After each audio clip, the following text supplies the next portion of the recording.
Hey, what's up guys? Little man with a big opinion here. Today's video, like a lot of them, kind of center around the thought of World War III. Um, when I originally saw the story on Saturday, it had said 200 missiles, drones, and rockets were fired into Israel. What I saw this morning was they've upped that number to 300. I don't think the number really matters. Israel did a strike, killed a couple of Iranian generals. Iran has issued their response. Israel said they intercepted 99% of them with their Iron Dome, which a lot of U.S. taxpayer dollars go into keeping that operational and funding it and stuff.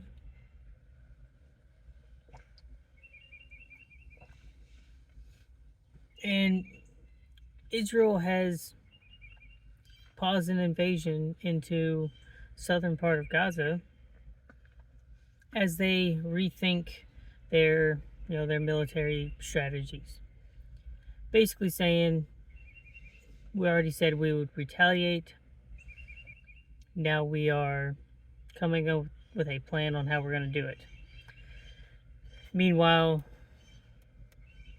the UK, France, other parts of the EU, parts of the any major organization is basically saying, don't retaliate. This area has been under conflict since written history. People have conquered it, other people have taken it, people have lost it, people have won it. There are differing ideologies at hand here. So, I firmly believe Israel is going to do something about it. I don't know exactly what they're going to do. I don't know who else it's going to involve. But, we can add that to the list of reasons why a World War III conflict starts. If you are looking at history, trying to compare it to previous world wars, looking at World War II, Japan had ambitions in China and East Asia. For the most part, they really didn't care what Germany did. Germany had ambitions. Italy had ambitions. Romania, Bulgaria, all of these countries had their own list of accomplishments that they wanted to make, goals that they had. And for the most part, they were individual conflicts.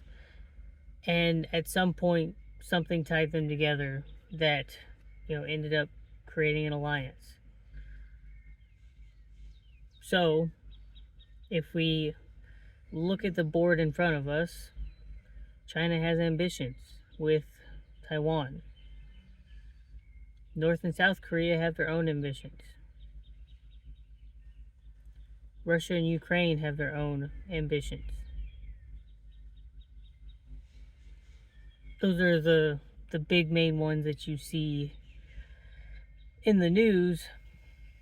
I haven't really heard much more out of Haiti in recent weeks, but they've got their own little conflict going on there. And there are probably another half dozen or more individual conflicts going on between different countries. Everyone's got their own goals. Everyone has, what they want to accomplish.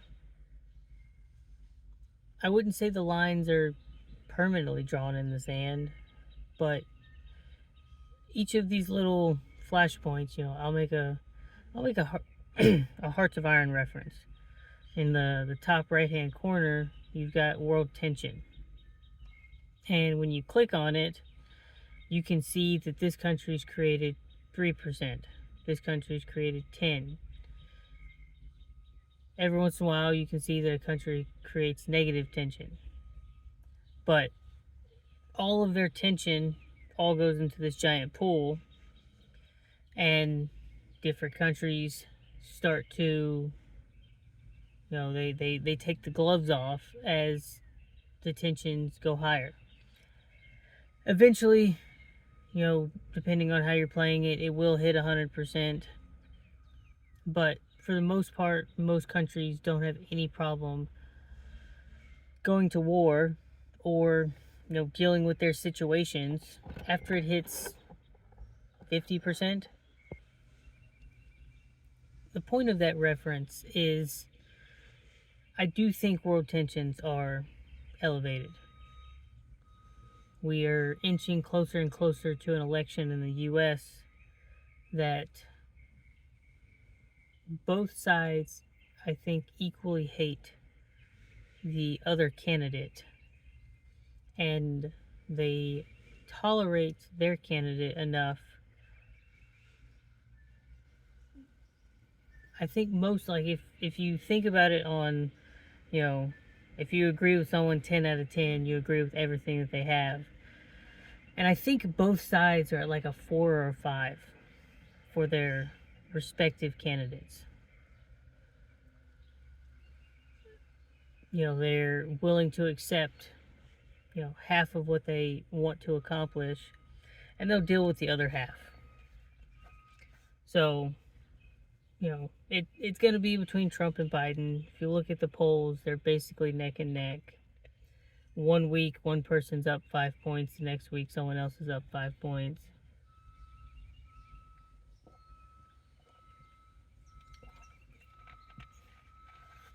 And everyone else is caught in the middle, dealing with this.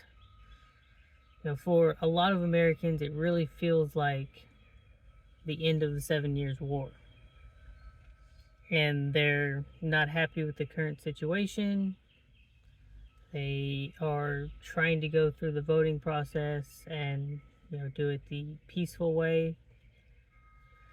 There was some study saying that firearm owners, regardless of political opinion, were most likely to use said firearms for, what they believed were the right reasons. I tell the history students all the time, history is written by the victor. If the U.S. would have lost the Revolutionary War, and let's say we were still part of Britain today, it would be taught that it was a rebellion, an insurrection, they were traitors. We hung them and put them in jail, and we moved on with life. Every conflict, you can think that way. Let's say Germany never attacked Russia. They came with some sort of peace agreement with Britain. The U.S. didn't get involved. They created a bunch of puppet states. Basically, an early version of what Russia did. History probably would have looked at that a little bit different. So, I still like to try to put myself in the position that Mel Gibson is in The Patriot. Does everything he can to resolve the conflict peacefully, and he's finally pushed over the edge when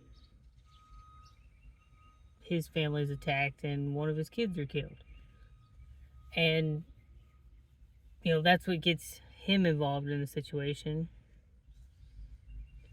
So, I imagine there are hundreds of thousands, if not of millions of people that kind of think the same way. They are, trying to put themselves in a position where they can take care of themselves and their families. They are making themselves self-sufficient.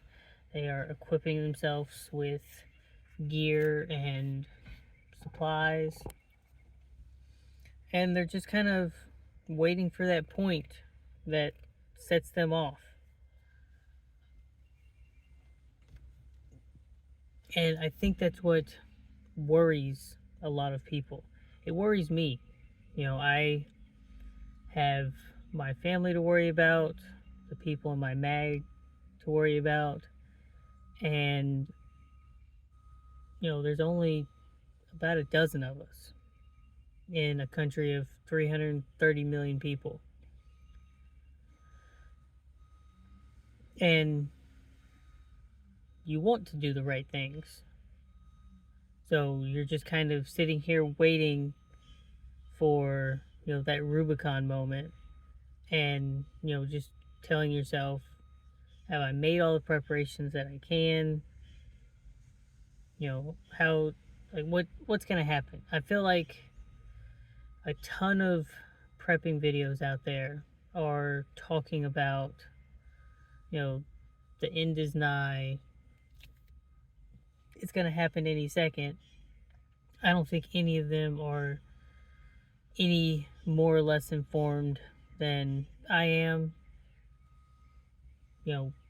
Everyone's playing a waiting game, whether they're waiting inside an underground bunker that they've had for a decade, or they're just starting prepping.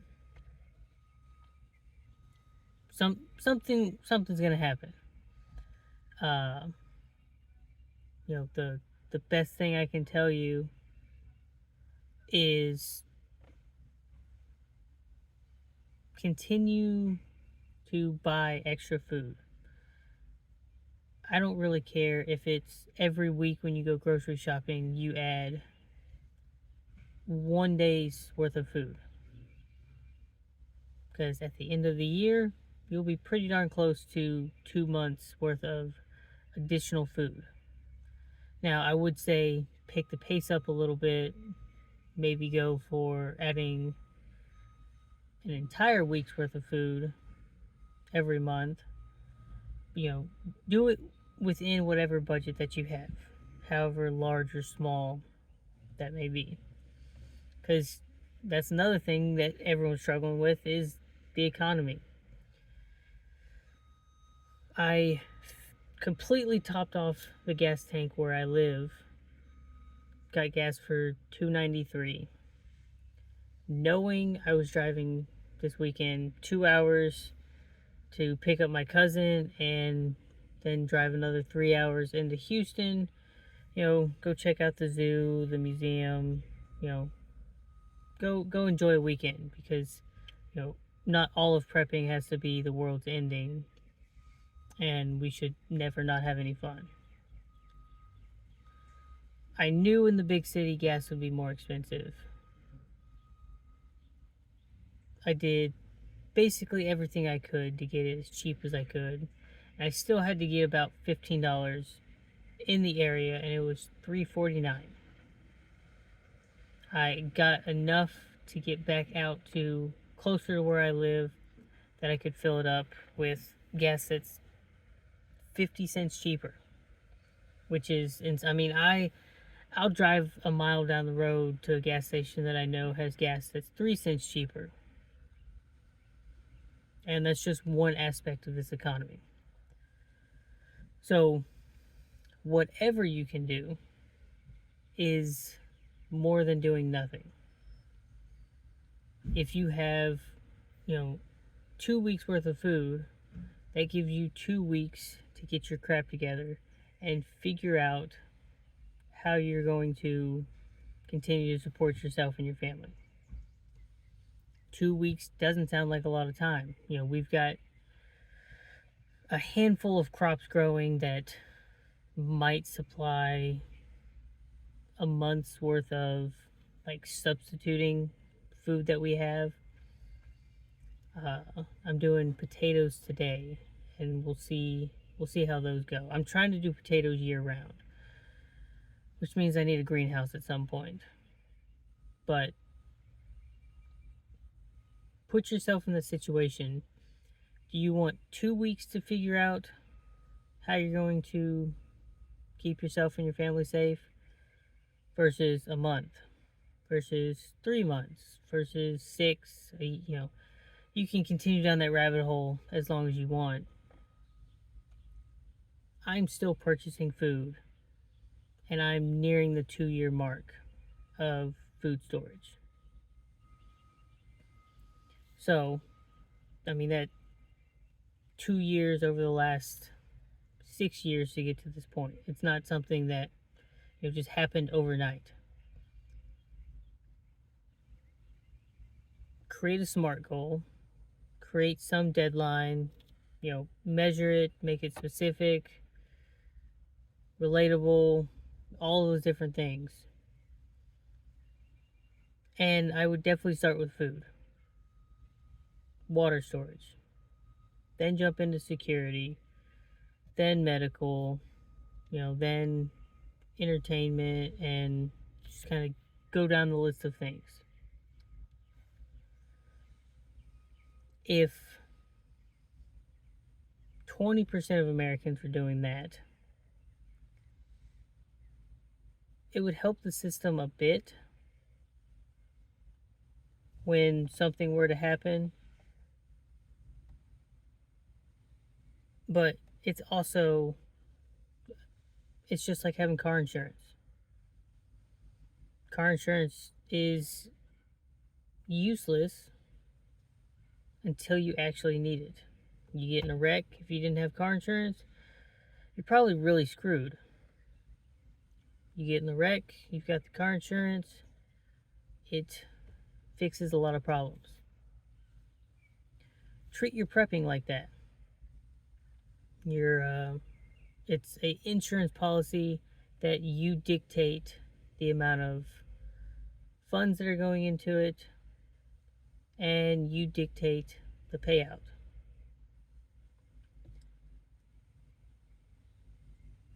I would also say it's completely free to stay vigilant, keeping up with the news, whether it's internationally, federally, at the state or local level. That's a stage of prepping. And even if you are not a prepper, it can probably save your life, because there are plenty of people that don't keep up with this stuff and will definitely be caught with their pants down in some form or fashion as crap is thrown into the fan and it's hitting them in the face. But I think I've rambled on long enough. If you learned something or this motivated you, hit the like button and subscribe to the channel. If you have a friend or family member that would benefit from my channel, send them my way. Share the channel with them. Let's continue to grow this thing. And with that, catch you in the next one.